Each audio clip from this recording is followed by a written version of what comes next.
CBI से समन मिलने के बाद अखिलेश यादव ने सियासी जवाब दिया। अखिलेश ने कहा चुनाव की व्यस्तता की वजह से वो सीबीआई के सामने पेश नहीं हो पाएंगे, तो वहीं डिंपल यादव ने इसे सियासी साजिश करार दिया। इसी पर दिखाते हैं आपको ये रिपोर्ट।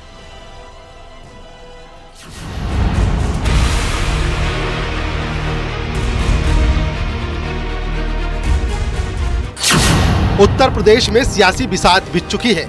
जोड़ तोड़ की राजनीति शुरू हो चुकी है। दलों ने सियासी पत्ते खोल दिए हैं। ऐसे में अब समन सीबीआई से आया है। अखिलेश के नाम खनन घोटाले का पैगाम। लोकसभा चुनाव से ठीक पहले अखिलेश यादव को सीबीआई से मिले नोटिस का जवाब भी सियासी है। अखिलेश यादव दिल्ली से दूरी बना रहे हैं और खुद को चुनाव के बीच काफी व्यस्त बता रहे हैं। सीबीआई के समन के जवाब में अखिलेश ने कहा, चुनाव के समय पर समन क्यों भेजा गया? घोटाला केस में 5 साल बाद समन क्यों? फिर भी जांच में सहयोग के लिए तैयार हूं। चुनाव के वक्त दिल्ली जाने में असमर्थ हूं।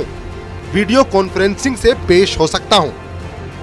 यानी सीबीआई के समन पर अखिलेश यादव ने सवाल भी उठाए और जवाब भी दिया। जो सीबीआई की तरफ से कागज आया था उसका जवाब मैंने दे दिया है। समाजवादी पार्टी हर संस्था का सहयोग करती है और कोई पहली बार नहीं हुआ है या पहली बार सीबीआई नहीं बुला रही है। याद करो नेताजी और हमारे परिवार को कितने दिन सीबीआई के अंडर रहना पड़ा। अगर आप राजनीति कर रहे हैं और पीडीए के लिए आप लड़ाई लड़ रहे हैं तो इन सब चीजों का सामना करना पड़ेगा। इसीलिए मैंने कहा कि भारतीय जनता पार्टी इस समय सबसे ज्यादा कमजोर है। संविधान मंथन होने जा रहा है। लड़ाई उनके बीच में है। एक तरफ तो वो लोग हैं, हम समाजवादी लोग, जो संविधान की रक्षा करना चाहते हैं, और दूसरी तरफ वो लोग हैं जो संविधान का भक्षक बन गए हैं। तो दूसरी तरफ सीबीआई के समन पर सियासत भी हो रही है। राजभर ने कहा, जिसके पास घोटाले का माल है उसी के पास सीबीआई का समन जा रहा है। तो डिंपल यादव ने कहा, बीजेपी जानबूझकर चुनाव के वक्त समाजवादी पार्टी पर दबाव बनाने की कोशिश कर रही है। सीबीआई अपना काम कर रही है, वो स्वतंत्र एजेंसी है, काम कर रही है। भाई ओम प्रकाश राजभर के यहाँ सीबीआई क्यों नहीं आ जाती? आप लोगों के यहाँ सीबीआई क्यों नहीं जाती? ईडी आप लोगों के यहाँ क्यों नहीं जाती? जे करे पहले माल है, जे प्रदेश की जनता का माल लुटले है, वही की न जांच हुई। देखते आए हैं कि पूरे देश में किस तरह सीबीआई का, ईडी का दुरुपयोग लगातार होते जा रहा है और जो भी समन आया है, जो भी आया है, मैं नहीं समझती हूँ कि चुनाव को देखते हुए और इलेक्शन के बाद जब गठबंधन हो गया है, जब मजबूत स्थिति है हमारी आज उत्तर प्रदेश में, उसको देखते हुए आया है। यानी समाजवादी पार्टी भले ही सीबीआई की जांच को सियासी साजिश बता रही हो, लेकिन इस बात से भी नजरअंदाज नहीं किया जा सकता कि अखिलेश यादव की मुसीबतें धीरे धीरे बढ़ने लगी हैं, क्योंकि खनन घोटाले की जांच में अखिलेश यादव तक आंच तेजी से पहुंची है। Bureau report, news 18।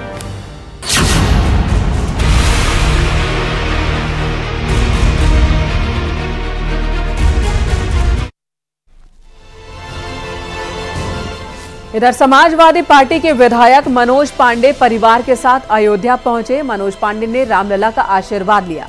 अयोध्या पहुंचे मनोज ने कहा कि रामलला के दर्शन का मौका मिलना सौभाग्य की बात है। उन्होंने ही समाजवादी पार्टी में सभी विधायकों को रामलला के दर्शन कराए जाने का प्रस्ताव रखा था, लेकिन उनके दल के नेता का निर्देश था कि कोई भी विधायक रामलला के दर्शन करने अयोध्या न जाए। सीएम योगी से मुलाकात कर उन्होंने कहा कि वो सिटिंग एमएलए हैं, ऊंचाहार के विकास के लिए उन्हें सीएम से मिलना होता है।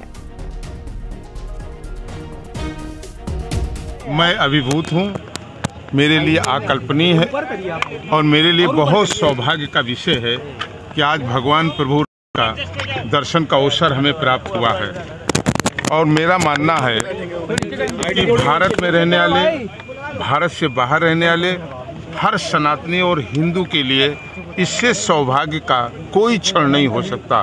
और मैं ही वो पहला व्यक्ति था जिसने दलीय बैठक में भी ये मांग की थी कि प्रदेश के सभी विधायकों को दर्शन कराया जाए।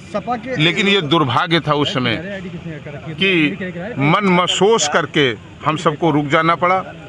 हमारे दल के नेता का ये निर्देश था कि अयोध्या दर्शन करने कोई विधायक नहीं जाएगा, जबकि अधिकांश विधायक वो दर्शन करना चाहते थे। जिस दल में या कहीं पर भी जहां भगवान राम के दर्शन के लिए रोका जाए, भारत के अंदर रोका जाए, इससे दुर्भाग्यपूर्ण कोई और चीज नहीं हो सकती। कांग्रेस सूत्रों से बड़ी खबर, अमेठी से चुनाव लड़ेंगे राहुल गांधी। बड़ी खबर आ रही है, रायबरेली से प्रियंका गांधी चुनाव मैदान में होंगी। रायबरेली और अमेठी के नेताओं को जमीन पर उतरने को कहा गया है। तो बड़ी खबर इस वक्त कांग्रेस सूत्रों के हवाले से कि राहुल गांधी उत्तर प्रदेश की अमेठी लोकसभा सीट से चुनाव मैदान में होंगी, जबकि प्रियंका गांधी रायबरेली से चुनाव लड़ेंगी। प्रियंका गांधी रायबरेली उस जगह से चुनाव लड़ेंगी जहां से उनकी माता सोनिया गांधी सांसद हैं।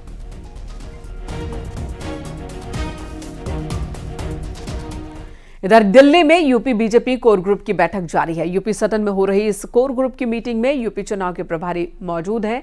सीएम योगी आदित्यनाथ, दोनों डिप्टी सीएम मौजूद हैं। प्रदेश अध्यक्ष भूपेंद्र चौधरी और प्रदेश संगठन महामंत्री धर्मपाल भी इस मीटिंग का हिस्सा हैं। यूपी चुनाव प्रभारी वैजयंत जयपांडा भी मीटिंग में मौजूद हैं।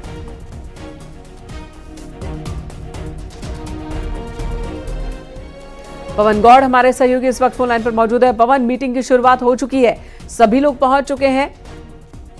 देखिए, कब तक ये मीटिंग चल सकती है?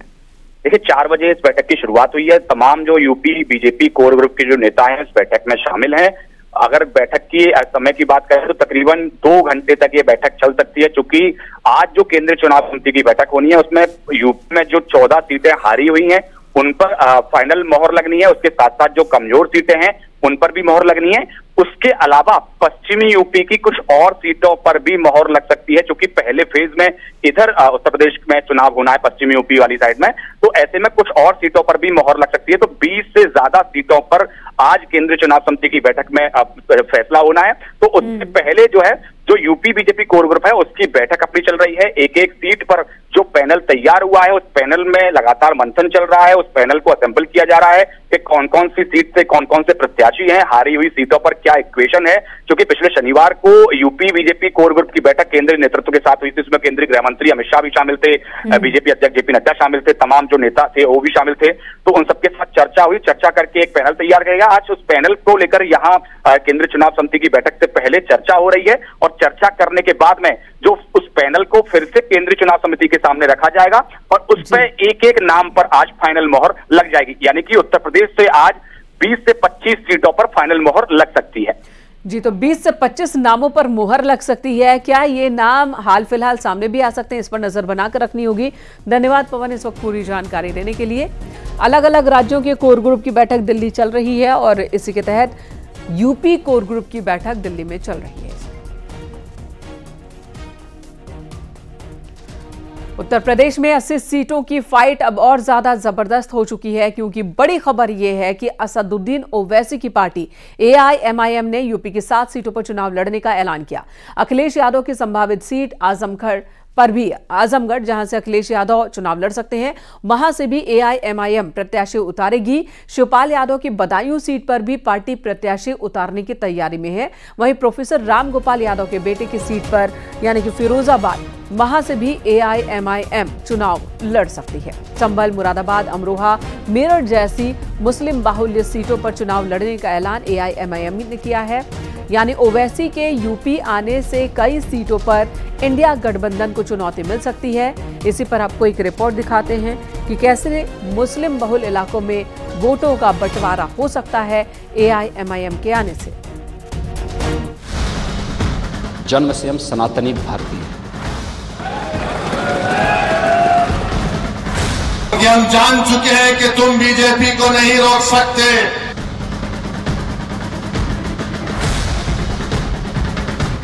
हम कभी समझौता नहीं किए, ना करेंगे कभी इंशाअल्लाह ताला।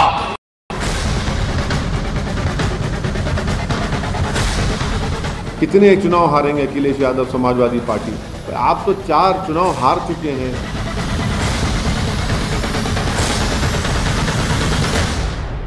उत्तर प्रदेश के अयोध्या में भव्य और दिव्य राम मंदिर के निर्माण से चुनावी माहौल भगवामय हो चुका है। हिंदुत्व के फायर ब्रांड नेता और सच्चे सनातनी योगी आदित्यनाथ राम के नाम 80 सीटों पर विजय पैगाम दे रहे हैं, तो दूसरी तरफ हैदराबादी भाईजान असीमुद्दीन ओवैसी अब यूपी के रण में ताल ठोकने की तैयारी कर रहे हैं। हम जान चुके हैं कि तुम बीजेपी को नहीं रोक सकते।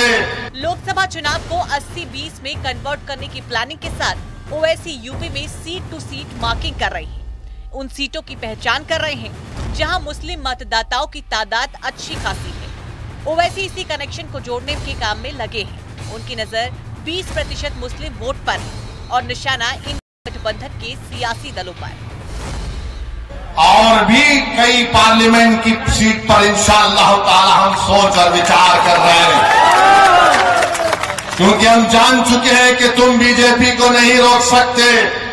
मोदी को अगर कोई रोक सकता है तो इंसाफ पसंद लोग रोक सकते हैं। ये मिलावटी, ये मिले हुए लोग नहीं रोक पाएंगे।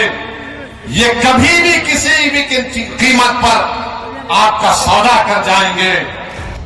ऐसे में उत्तर प्रदेश में समाजवादी पार्टी और कांग्रेस के अलायंस को तगड़ा झटका लग सकता है, क्योंकि दावा है कि असीमुद्दीन ओवैसी यूपी से लोकसभा चुनाव लड़ सकते हैं और यूपी की 7 सीटों पर अपने प्रत्याशी भी उतारने जा रहे हैं। आजमगढ़ में एआईएमआईएम प्रत्याशी उतारेगी। बदायूं में शिवपाल के सामने एआईएमआईएम से प्रत्याशी होंगे। फिरोजाबाद सीट पर भी एआईएमआईएम चुनाव लड़ेगी। संभल और मुरादाबाद में चुनाव लड़ने का ऐलान। अमरोहा और मेरठ सीट पर भी लड़ेगी एआईएमआईएम। अगर उत्तर प्रदेश में ओवैसी डट जाएंगे तो 20% वोट बट जाएंगे, क्योंकि एमवाई फॉर्मूले के बाद अखिलेश यादव पीडी फॉर्मूले में भी अल्पसंख्यकों की बात करते हैं। लेकिन ओवैसी अगर यूपी की सियासत में प्लानिंग के साथ एंटर हो गए तो फिर इंडी गठबंधन का बंटाधार तय है। यूपी में लोकसभा की मुस्लिम सीटों को समझे तो 40 से 50% मुस्लिम आबादी वाली 6 सीटें, 30 से 40% मुस्लिम आबादी वाली 12 सीटें, 20 से 30% मुस्लिम आबादी वाली 18 सीटें और 80 में 36 सीटों पर 20% से ज्यादा मुस्लिम मतदाता हैं। इसलिए अब खतरा अखिलेश यादव और राहुल गांधी की मुस्लिम रणनीति पर मंडरा रहा है, क्योंकि ओवैसी उन्हें खुली चुनौती दे रहे हैं। कितने चुनाव हारेंगे अखिलेश यादव समाजवादी पार्टी, तो ये गलती उनके पास है। अब फिर कहेंगे कि हम बीजेपी को रोकेंगे। आप तो 4 चुनाव हार चुके हैं। आपके सलीम शेरवानी साहब 5 मरतबा के एमपी आपको छोड़ चुके हैं। स्वामी प्रसाद मौर्य जो आपके पार्टी के वाइस प्रेसिडेंट थे वो आपको छोड़ गए हैं। यानी एक तरफ योगी आदित्यनाथ राम मंदिर के सहारे सनातनियों को संदेश दे रहे हैं, तो दूसरी तरफ 20% वोट को साधने के लिए ओवैसी भी 24 की लड़ाई में यूपी से चढ़ाई कर रहे हैं, जिसे चुनौती सिर्फ और सिर्फ इंडिया गठबंधन की बढ़ने वाली है। Bureau report, news 18।